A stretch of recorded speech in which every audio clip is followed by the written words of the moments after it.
اعوذ باللہ من الشیطان الرجیم بسم اللہ الرحمن الرحیم۔ ناظرین السلام علیکم ورحمۃ اللہ وبرکاتہ۔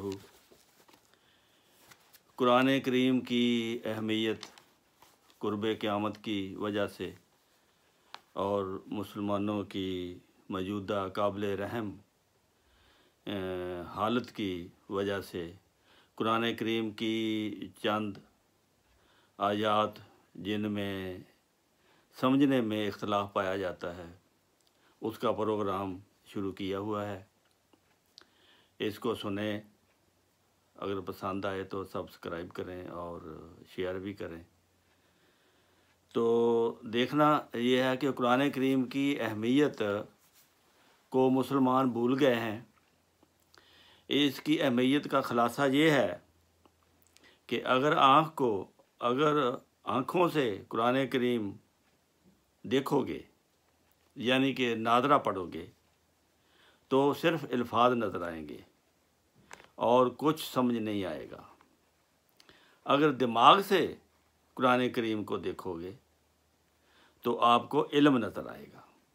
دماغ سے مراد جو پڑھو گے اس کا ترجمہ سیکھو، پھر آپ کا علم بڑھے گا۔ اگر دل کی آنکھوں سے قرآن کریم کو پڑھو تو وہ محبت آپ کو نظر آئے گی جو بنی نوع انسان اور خدا تعالیٰ دونوں سے۔ اسی طرح اگر روح سے قرآن کریم کو دیکھو تو آپ کو خدا نظر آئے گا۔ قرآن کریم خدا تعالیٰ کو ملاتا ہے، یہ ایک خدا تعالیٰ کو ملنے کا ایک ذریعہ ہے، اس لیے اسے آنکھوں سے دیکھنا چاہیے، دماغ سے پڑھنا چاہیے اور دل سے پڑھنا چاہیے اور روح کے ساتھ پڑھنا چاہیے، تاکہ سارے آپ کو فوائد اس کے حاصل ہوں۔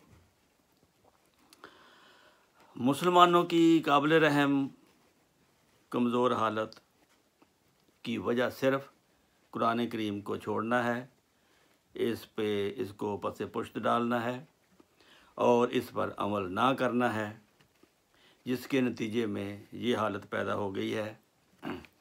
اب زمانہ جو ہے رحمت للعالمین کا پوری دنیا میں رحمت حضرت نبی کریم صلی اللہ علیہ وسلم کا یہ پیغام پہنچنے کا یہ زمانہ ہے۔ اس لیے ہم جو دیکھتے ہیں کہ یورپ اور چائنا اور یہ یورپین ممالک سارے، انہوں نے قرآن کریم کو بظاہر نہیں مانا لیکن اس کی تعلیم پر عمل کیا ہے۔ جتنے آج ترقی یافتہ ممالک ہیں جو قرآن کریم میں لکھا ہوا ہے اس پہ یہ عمل کرتے ہیں، یہ وجہ ہے ان کی ترقی کی۔ تو میں نے یہ پروگرام شروع کیا ہے کہ جن باتوں میں مسلمانوں میں اختلاف پایا جاتا ہے، ان کے سمجھنے میں ان کو غلطی لگی ہے یا جان بوجھ کر کرتے ہیں، اس کی قابل سمجھ آسان اردو زبان میں، پنجابی میں، اردو میں سمجھانے کے لیے یہ پروگرام شروع کیا ہے، تاکہ آپ کو ایسی آیتوں کی بھی سمجھ آئے جن میں مسلمان کوئی فیصلہ نہیں کر سکے اور جن میں اختلاف پایا جاتا ہے۔ اب میں تھوڑا حضرت آدم علیہ السلام کے بارے میں قرآن شریف سے پڑھوں گا۔ یہ سورہ بقرہ کی آیت نمبر 36 ہے، تو پھر 37 پھر 38 اس کا ترجمہ آپ سنیں۔ اللہ تعالیٰ فرماتا ہے، اور ہم نے کہا اے آدم، تو اور تیری زوجہ جنت میں سکونت اختیار کرو اور تم دونوں اس میں جہاں سے چاہو بافراغت کھاؤ، اس مخصوص درخت کے قریب نہ جانا ورنہ تم ظالموں میں سے ہو جاؤ گے۔ پس شیطان نے ان دونوں کو اس درخت کے معاملہ میں پھسلایا بس اس سے انہیں نکال دیا جس میں وہ پہلے تھے، یعنی پہلی حالت سے ان کو بدل دیا، دوسری حالت میں بدل دیا۔ ہم نے کہا تم نکل جاؤ اس حال میں کہ تم میں سے بعض کے دشمن ہوں گے۔ پھر حضرت آدم علیہ السلام نے اپنے رب سے کچھ کلمات سیکھے، یعنی دعائیہ کلمات سیکھے۔ اس پر توبہ قبول کرتے ہوئے اللہ تعالیٰ جھکا۔ یقیناً وہی بہت توبہ قبول کرنے والا اور بار بار رحم کرنے والا ہے۔ پھر فرمایا، ہم نے کہا اس میں سے تم سب کے سب نکل جاؤ۔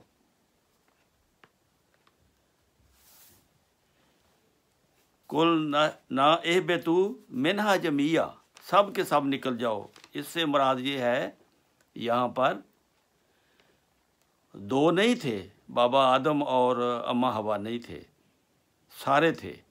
سب کے سب سے مراد یہ ہے کہ اس کی قوم اس کے ساتھ تھی۔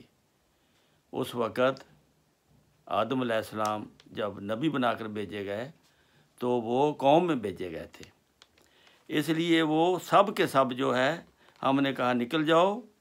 جب کبھی تمہارے پاس میری طرف سے ہدایت آئی،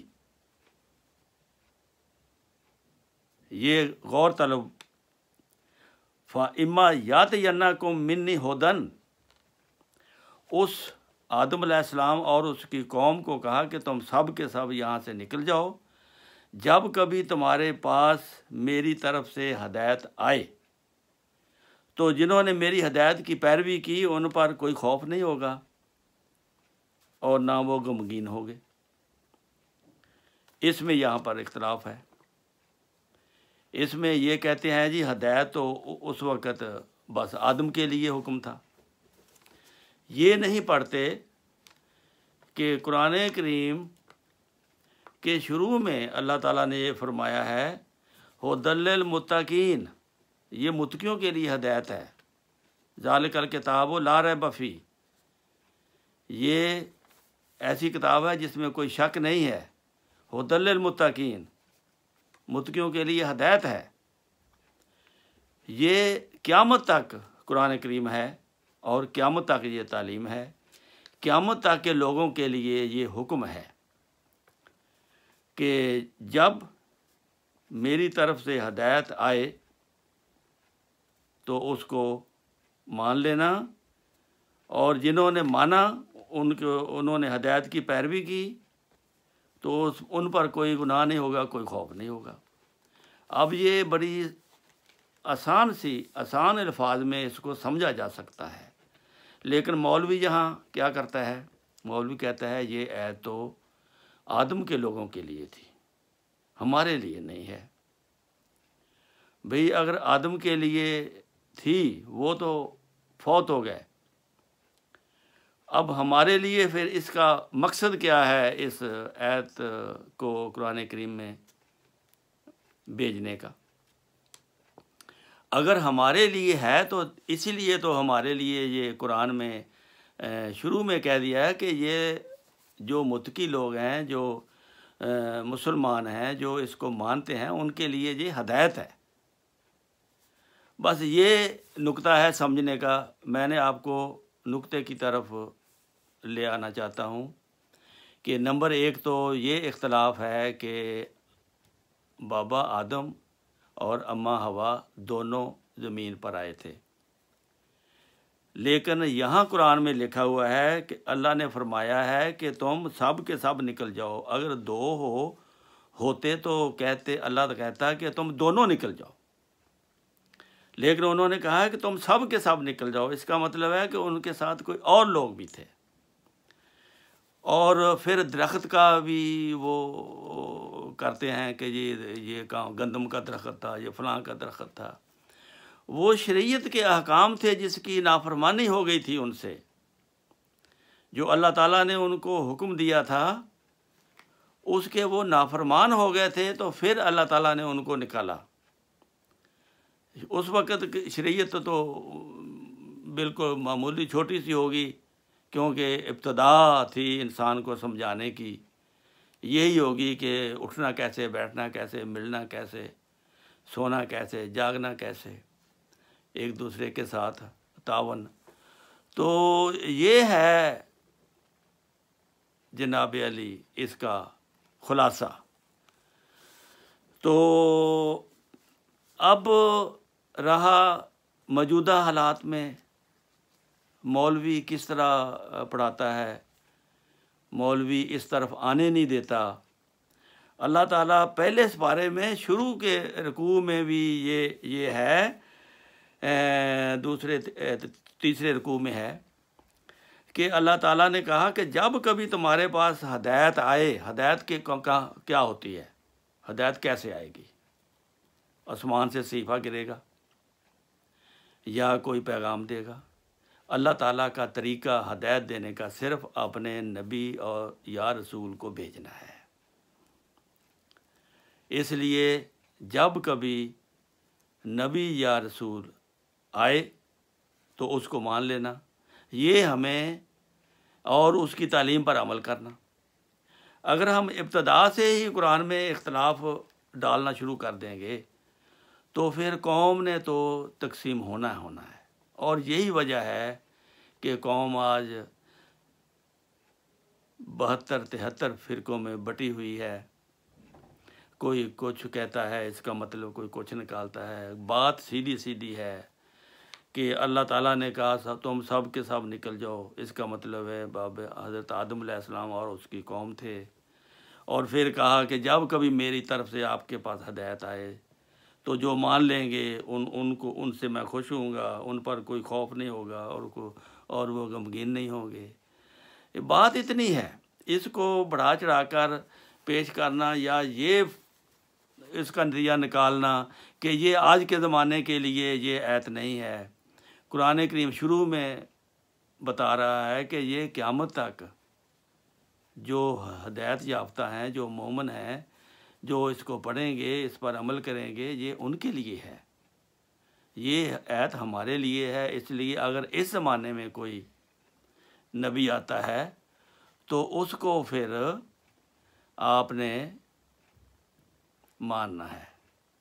پھر آپ پھر اللہ تعالیٰ خوش، اور دنیا میں بھی آپ کو کوئی غم نہیں ہوگا، اور مرنے کے بعد بھی آپ کو کوئی غم نہیں ہوگا، تو آپ سرخرو ہوں گے۔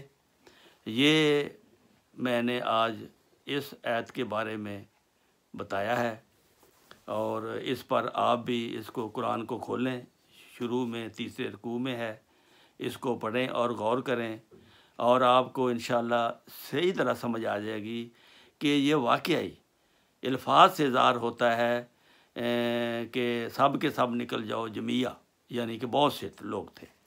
پھر ہے کہ جو ہدایت میری طرف سے آئے، یہ ہمارے لیے بھی یہ ایک نصیحت ہے کہ جب دیکھو شریعت جو ہے وہ نبی کریم صلی اللہ علیہ وسلم پر چونکہ ختم ہو گئی ہے، اس لیے غیر شرعی نبی اللہ نے رکھے ہیں دین کی تجدید کے لیے، دین کی ترقی کے لیے، دین کو دنیا پر غالب کرنے کے لیے۔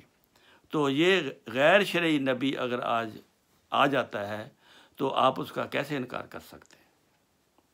اگر انکار کریں گے تو پھر خدا کے مورد غضب الہی ہوں گے۔ اگر آپ اس کو مانیں گے تو اللہ تعالیٰ کی رحمتوں اور نعمتوں کے وارث ہوں گے۔ وآخر دعوانا ان الحمد للہ رب العالمین۔ السلام علیکم ورحمۃ اللہ وبرکاتہ۔